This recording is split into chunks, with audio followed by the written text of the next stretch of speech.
Hello, welcome back. We are here for another Spanish media diaries where I talk about all of the media that I have been consuming in Spanish. And today we will start with movies because I have actually quite a few movies to talk about. The first one I did see in the theaters here, and it is called Los Domingos. This is a movie that actually probably would not ordinarily have caught my interest at all.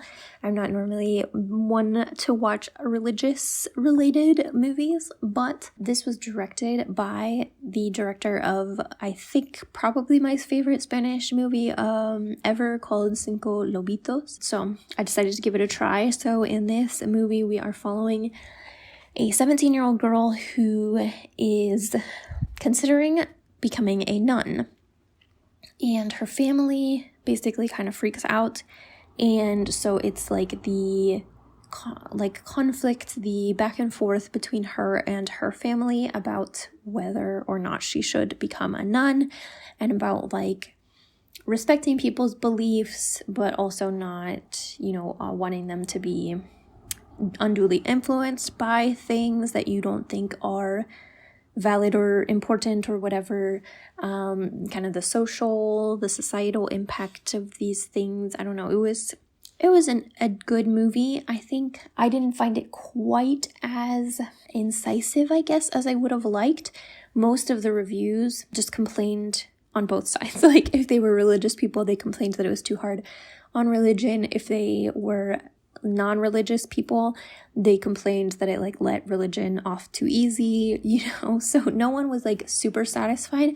But I think that was kind of the point. I think that was the intention, and I think that they did what they were trying to do pretty well. As a pretty deeply non-religious person myself, I wasn't obsessed, but I thought it was a pretty good movie, and the acting was really good. The main girl was incredible. So then I watched Las Insoladas. This was a mini version movie event, and JC here on YouTube picked it, and I really, really enjoyed this. So, Los Domingos is from Spain. Las Insoladas is from Argentina. There's a bunch of women sitting on a roof, sunbathing in preparation for a salsa performance, and they are basically just vibing out and talking throughout this whole movie. And so it's very slice of life, very slow pace, very silly. I thought that this was a much older movie than it was. That was clearly the vibe that they were going for, but it was actually made in 2014 or something like that. So it wasn't nearly old enough to make some of the jokes that they made in this movie. But if you ignore that aspect of it, I really, really enjoyed this movie. Super vibey, super entertaining. It was really cute. Then I watched Los Tiburones. This is a movie from Uruguay, I believe. And I was a little worried about this movie because the premise of it is that this girl who's 14 becomes really enamored with her adult co-worker. Basically, they're both working for her dad. And so obviously that could have been a super traumatic movie, but it really wasn't. I mean, there was definitely a little bit of questionable things where you're oh my god, what is gonna happen? But it really was a relatively lighthearted movie. Again, pretty vibey, a lot of non-dialogue heavy aspects or portions of the movie. I liked this. It was good. I watched Carancho, which is an Argentinian movie. I had seen a movie with the main actor. It's one of my favorite Spanish movies. I think it's great. This one, hated it. So you're following a carancho, which I didn't know what this was, but it's an ambulance chaser. And so he basically was a lawyer, lost his license, according to him, completely not his fault. And he basically gets what am I trying to say? Extortioned, maybe, into working for this ambulance chaser who basically runs this town or whatever. And by this town, I mean Buenos Aires. And so he falls in love with a doctor, a medic, like not in training, but like, so she is working on ambulances that he is, interacting with. Then they kind of become a thing, whatever. Hated this movie. I thought it was so stupid. I did not like it at all. I thought it had potential because like they were kind of cute together.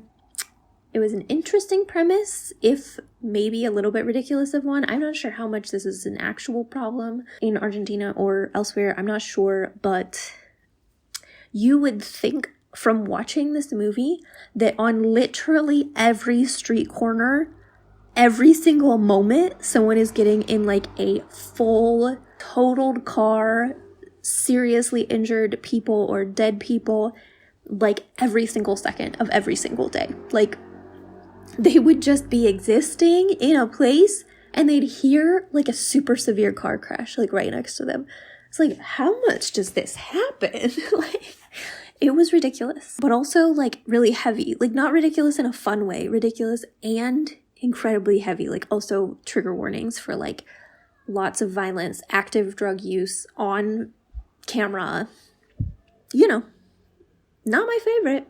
I watched Mr. Kaplan, which another Uruguay movie. This is following Mr. Kaplan, who is an old man and like fled as a child from Europe because of World War II, because of Hitler. He is Jewish. He, as kind of a late life crisis, decides to hunt down this guy who has a beach bar, who is German, and he has decided that this guy was a Nazi, and he decides to bring him to justice, and all kinds of shenanigans ensue. This was, kind of an odd take on like a lighthearted movie about this subject, which obviously is not a lighthearted subject, but it's supposed to be like a dry comedy kind of thing. And it kind of was. It was okay. Ultimately, this didn't have any impact on me. I didn't feel connected to any of the characters. It was what it was. So I wasn't like hating it while I was watching it, but I also will never think about this again. So then I watched Las Rutas en Febrero, another Uruguay movie. Can you tell that I've been on a kick? I liked this one. It was good. Another vibey, plot, light movie where you're following this girl who I think she was born or like originally was from Uruguay, but they had moved to Canada, I think quite some time ago. And so she has her grandmother in Uruguay still, and somewhere in the interior of Uruguay, not like Montevideo. And so she's in the middle of nowhere. And so she goes to visit her grandmother after a very long time, I think. And so it's kind of like that conflict between the place that she remembers from childhood, which obviously is not going to be the same that it was, and possibly it never actually even was that way. You just were experiencing it as a child. But also her grandmother, having expectations and things of her that also are not fair, so it's kind of like that relationship ultimately is what it's about. But yeah, I liked this one. It was good if you like the super chill, laid back, lightly contemplative movies. Then podcasts, we have Elemental, which is a podcast from Colombia that I have been listening to that is about the environment primarily, like topics related to the environment. And this is a really good podcast if you are at all interested in nature or environmental topics. That's what I've got. It's good. I have one more thing. I remembered something else to say about it. So some of them are like story based, and then some of them are a little bit more talking about a topic, but I would say the majority of them are more story based. So if you're not someone who wants to listen to like a sciencey podcast, this really isn't like a sciencey podcast, even though it is talking about a science related topic. The podcast Central, which is a sub podcast of the Radio Ambulante Studios.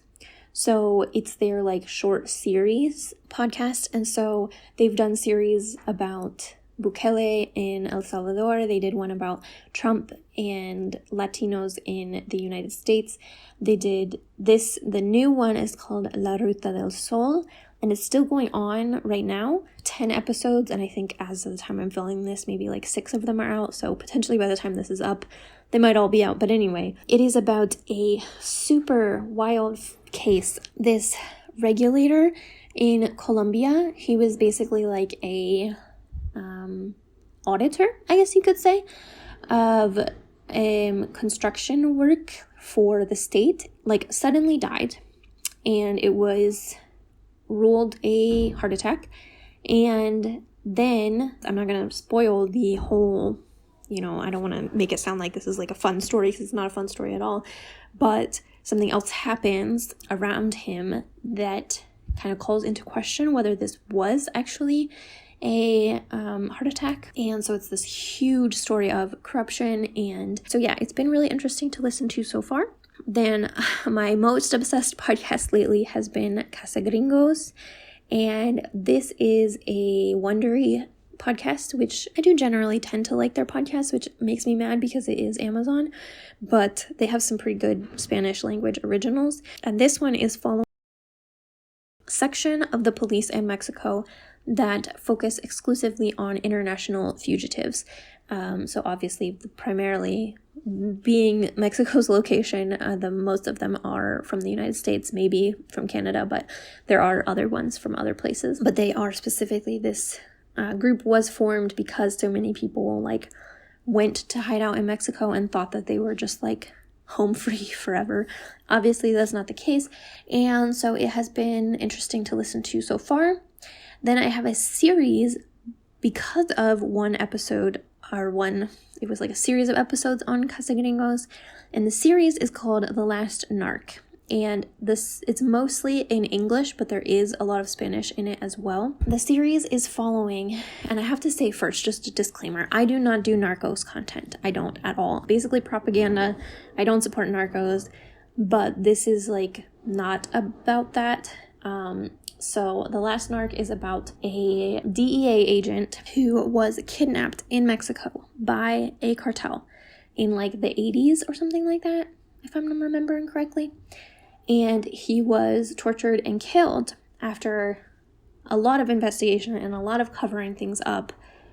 It came to light that he was in large part kidnapped and tortured because the US government told the cartel and the Mexican police to kidnap him and find out what he knew.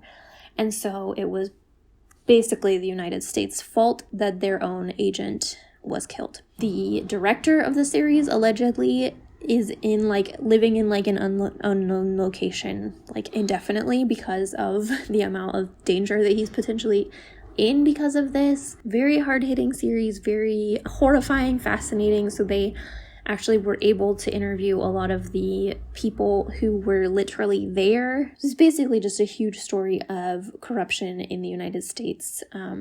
So yeah, super fascinating series. Again, multilingual, bilingual series, so it's not all in Spanish, but there is a lot of Spanish when they're interviewing the people from Mexico. It is an Amazon Prime series, but I'm not gonna pretend that you need Amazon Prime to watch it. As far as YouTubers, lately I have been just obsessed with this channel called Angie joris, I think. I forgot to write it down, but I am not a travel YouTuber watcher, at all. I will watch the people that I normally watch when they travel, and they do travel vlogs, but I'm not someone who normally will sit down and watch travel channels. They're not interesting to me. I don't know what it is. I don't like them. But this one I really have been enjoying. Again, I found this because of their Argentina and Uruguay content. And I've definitely been on a kick. But I just really enjoy the style of their vlogs. They're just super chill. It's more like lifestyle vlogging. They just happen to be traveling while they're doing it and talking about the places that they are. I think part of what I don't like about travel vlogs normally is that they're normally so curated, or I don't know exactly what it is, but it just really appeals to me the way that they are such slow travelers and are so, they're just fun to listen to. So I've probably watched like 15 of their videos in the past like 2 weeks. So yeah, that's been a good little change up for me on content. As far as books, I won't be talking about all the books that I've read in detail here because again, I am doing a series on my other channel about the books that I'm reading in Spanish. So it doesn't make sense to duplicate all of those. I haven't done an episode to catch up yet, but I will. So that channel is always linked below. If you are interested in the books, you can follow that channel. The books will be back here. It just, for the time being, it doesn't make sense for them to be here. But yeah, thank you for watching, and I will see you in the next video.